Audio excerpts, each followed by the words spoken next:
All right, so for this segment of lines and tubes, we're going to do care and maintenance of a chest tube. Putting it in is only the first step. Properly securing it and monitoring in flight is a completely other ballpark. And we're going to go through some troubleshooting as well as how to best optimize your packaging. So the first thing you're going to need once the chest tube is in is you're going to need a medevac system or a Heimlich valve. Depending on how you're going to temporize.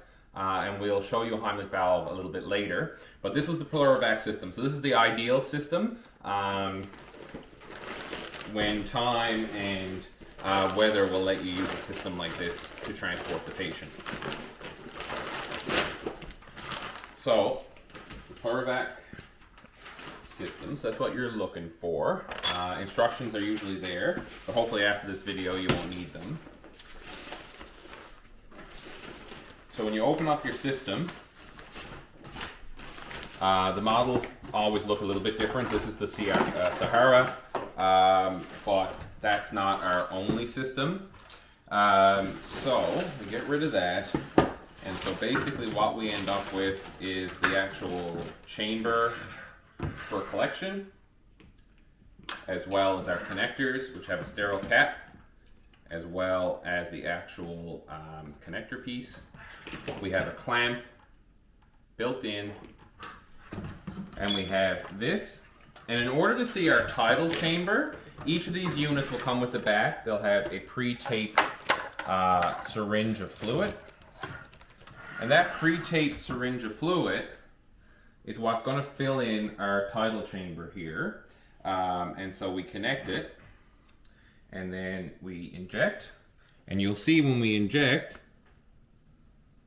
we'll see this chamber here fill with blue fluid. And so just to say, the needleless injection site is labeled here on the top. It just connects in to that and we fill it up. That's not required for the system to work, but it'll allow you to monitor it in flight. So once we have it primed with fluid and we have it out of the packaging, we're now ready to connect this to our patient. Other equipment that we will need for management in the air and things to remember when we're leaving to go on a medevac that's going to involve a chest tube is we're going to need as many Kellys as we can get, at least 4. 2 you might get away with, but the Kellys are really important. I'm going to give you a nice little look. They are the long Kellys. So they open, they have a long mouth on them. So that's important. People will hand you things that are much closer to an artery, a very short toothed mouth, and that's not really going to work well for you. There are also little blue plastic units. Those ones will be okay for certain parts. Other things that I think you should take while you're dealing with a chest tube is a catheter tipped 60cc syringe. So that's the catheter tip, not the lower lock tip, and some saline for irrigation, and we'll explain that as we go on. Okay, so now we're going to discuss monitoring of the chest tube during transport and in flight. So what we need to, first thing we need to look at is tidling. So we're going to look at our tidal chamber, which is right here, and we're going to look at that blue fluid we filled up earlier. So 2 of the things we're looking for is we're looking for the up and down motion of the fluid with respiration, and this is going to confirm that our tube is not blocked. And the other thing we're going to look for is bubbling, which can show a persistent air leak. And can be very normal in the condition of trauma. As you are evacuating the air from the chest, you'll get quite an air leak. However, a persistent high-grade air leak going beyond the 4th chamber shows that you have quite a damaged lung and maybe need to consider putting in a second chest tube. So right now we're going to demonstrate tidling. So I'll show you what that looks like. So it should go up and down with inspiration and expiration.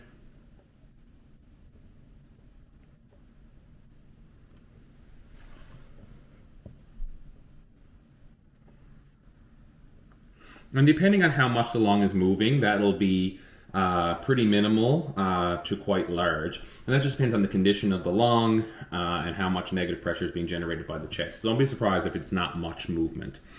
The other place you can see tidling is actually if there's fluid within this part of the tubing. that's connected to the chest tube. That can also move up and down and show you some tidling. Now, the other thing we need to look for is bubbling, and bubbling shows us an air leak. An air leak is normal in the setting of a pneumothorax because that air is leaving the chest. However, a high-grade air leak that persists for a long period of time is a high-grade air leak and maybe needs to consider a second chest tube. So we'll show you what that looks like. So that would be a very high-grade leak, whereas what would probably be more in line with what is normal is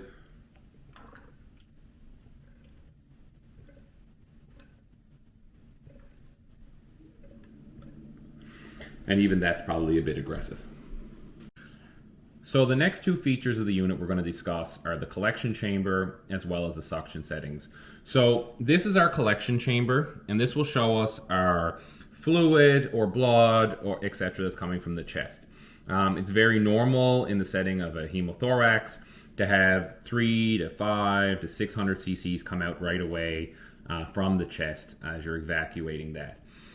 Should you get more than a liter out initially, then we need to consider that maybe there's an arterial injury here and that we're in more trouble than we imagined, and we'll review that later in the course. But in essence, it'll start filling here, and then it'll come here, and then it'll come here, and then here. And so we're watching in that first 20 minutes to hour about how much fluid we're having out, as excessive blood out may indicate an arterial injury on our way in when we're placing the chest tube. The next thing I'm going to point out are the suction chambers. So right here we have our suction setting. Standard suction is 20. So no matter what the suction is set to on the wall or the aircraft, etc., is irrelevant. So you can keep that setting quite high, but on the unit we keep it at 20. And so that actually controls us from having too much suction applied to the chest. So it doesn't matter what the wall setting is, set it on high, and you set this to 20. That's standard suction. Now here, when this little ball rises, this tells us that we have suction that is actually working on the unit, and you'll also see negative pressure. You'll see this dark circle develop a yes. And so we'll demonstrate that now. I'll apply some suction the old-fashioned way to the box.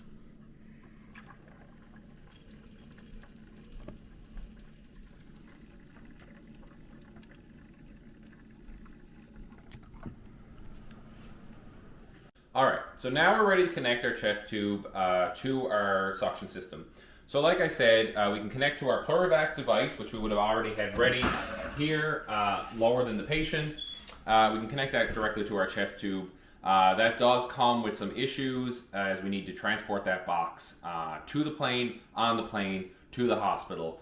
And there's a lot of bumping around, and depending on patient condition, the type of aircraft you're going to use, etc., that may be very cumbersome. And if you're traveling across the bay at very low temps, like we saw in our IV video, obviously you can end up with a frozen obstruction of drainage.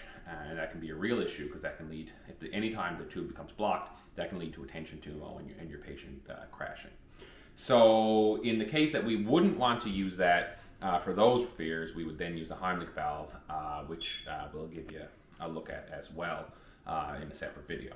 So when connecting, so when our chest tube goes in, it will be clamped so that we don't have blood or discharge go everywhere. It's also going to prevent a sucking chest wound, so nothing's going to come in or out of the tube. And we're going to have an extra clamp ready. So we always want to have, anytime there's a chest tube inside the patient, there's at least one, if not two clamps at the patient bedside. A lot of people will take those clamps, depending on patient agitation levels, and actually connect them to the patient's clothing, bed sheet, or the IV pole, as it's really important that we have the ability to clamp the tube very quickly. So once we're ready to clamp, often what people will do, this step is just extra precaution, is we will clamp and we'll take off our sterile connector. So at this point we don't want to touch this because we don't introduce infection into the chest. We're then going to take our chest tube and get it over that connector. And these alligator connectors are quite stiff, and the tubes can be stiff, so it takes a little bit of strength.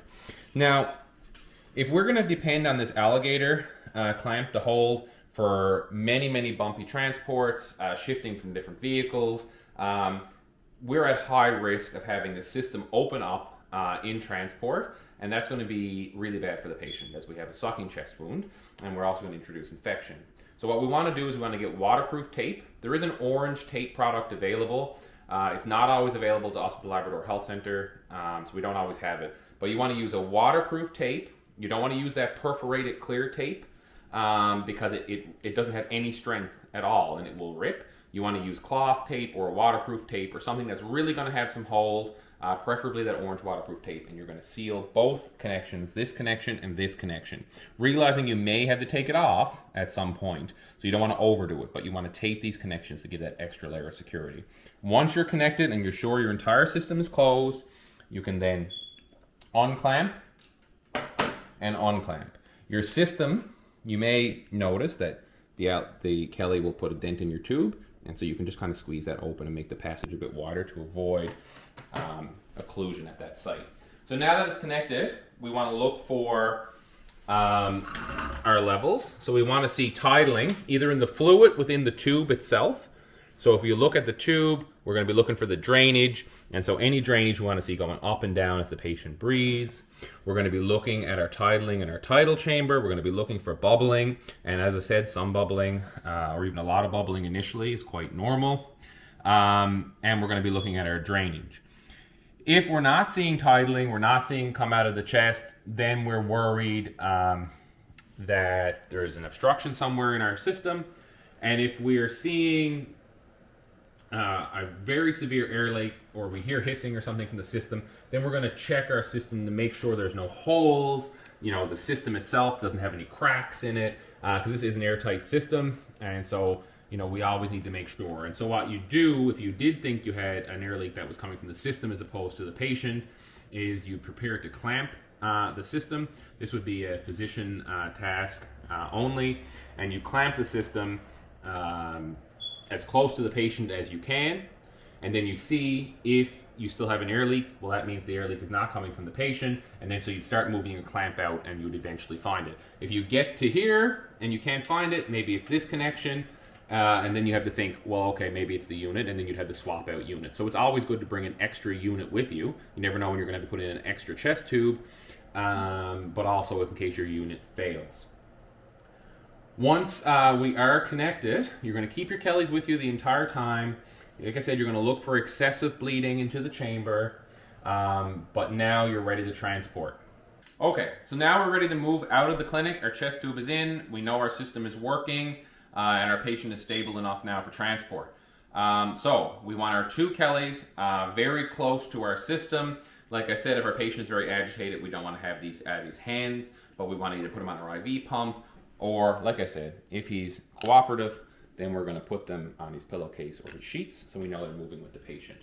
We want to make sure that this tubing is very, very pliable, easy to squish, which can cause an obstruction. If you don't have blood moving through the system into the chamber, it's very easy, especially in the small end of the chest tube here, the actual chest tube. It's a very narrow caliber, and it's very easy that stagnated blood is in there, it will clot off and you'll have an obstructed chest tube. This can lead to tension pneumo and your patient crashing. So you want to really avoid any of this tubing being squat underneath the patient, squat in railing of the stretcher. You want this tubing to be as free as possible because you really want to avoid. As well as when this is taped in, you want to avoid kinking at the patient site, because the tube kinks. That kink will almost certainly lead to an obstruction of your tube. Where to put the Plurivac system. It is a cumbersome system, and so depending on your availability, you can have these hooks that are located on the side of the unit, and you can connect it to the railing of the stretcher or the aerosled on the aircraft. That may be an option, and it may be difficult. If you're going to use the Comatic style transport, then all of this has to stay very warm, as we don't want freezing in the tube like we saw in the IV video. So one way to keep things warm would be to store them between the patient's legs, keep the tube in against the patient's body to the best of your ability without causing any kinking, and then package. Once you're on the plane, you want to remove that packaging, and you want to reconnect it in a place where it's visible, where you don't have loops to cause lack of flow. So you want to have this, and you want this to be lower than your patient to aid in flow. Generally at the clinic, we'll apply some suction to bring the chest up quicker. And once we get on the plane, we'll once again hook back up to our suction port. We'll show you later how to turn the suction on the aircraft itself. That varies from aircraft to aircraft. But we want to get that suction on, set to 20, turn the suction up on the aircraft to maximum, but set to 20 here. Make sure we have a rise of the ball. Our dark circle has turned to yes. And then we have suction. That's going to keep our chest tube flowing and once again prevent the occlusion of the tube, which can lead to tension pneumo and our patient crashing. So we want to have a nice visual field and we want to have our Kellys accessible. Now we're ready to fly and we can monitor our patient through the tidal chamber as well as the Zoll while we're transporting. Okay, so now we're going to do the big troubleshoot. And this comes actually from a recent medevac that I did for a stabbing in the chest. We inserted 2 chest tubes bilaterally. Mid-flight, the patient complained of extraordinary back pain. He said he was very short of breath, became very agitated. He had been agitated in clinic prior to having the chest tube inserted, and the feeling was that this was secondary to some of the other things that were happening. However, it was also noted that he had become tachycardic, hypotensive, and with a decreased SpO2. This indicated to me that this was not a simple agitation, but a sign of tension pneumothorax, and this patient was now in trouble. We then removed the blankets from the patient's chest, and what we noticed was that the actual tubing itself had become bent underneath the patient, causing kinking. This kinking impeded flow, and we could see a clot sitting here in the tube. The clot in the tube was obstructing things. We didn't have any tidal flow, and our drainage in the tube was no longer moving. So we suspected a tension. We very quickly untangled our tubing. However, the clot was still visible and there was no movement, and the vitals had not improved. At this point, immediate action was necessary, and so we elected to flush the tube in flight. So once again, this elicits the importance of having our Kellys quickly available so that we can clamp the tube. This will further worsen the pneumo, so we need to do this quickly. So we have our tube clamped and clamped. It's important now not to introduce infection, so when we unhook from the patient, hopefully there's an extra set of hands. Once again, we don't want to tape too much because it can be very difficult to take this apart. So we had to remove our waterproof tape, which was holding these connections together. We would keep that as sterile as we could. In this case, I'm a one-handed person, so that's not going to work. And now we try to keep that as sterile as we can. We come over with our 60cc syringe, which should have been very available to us. We need to get some sterile water or saline. We're going to draw that up.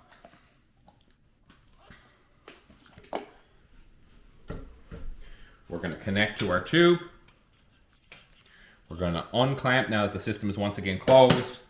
We're going to flush a little bit. That should move. It'll always move easily in. And then we're going to draw back. Flush, flush, flush. Little pulsatile flushes. Pull back. Flush, flush, flush. Pull back. Flush, flush, flush. Pull back. We don't have to worry about the water in the chest because our chest tube is going to go back, connected to our system, and this will just come back out through our tube that we've created, the same as the hemopneumo will.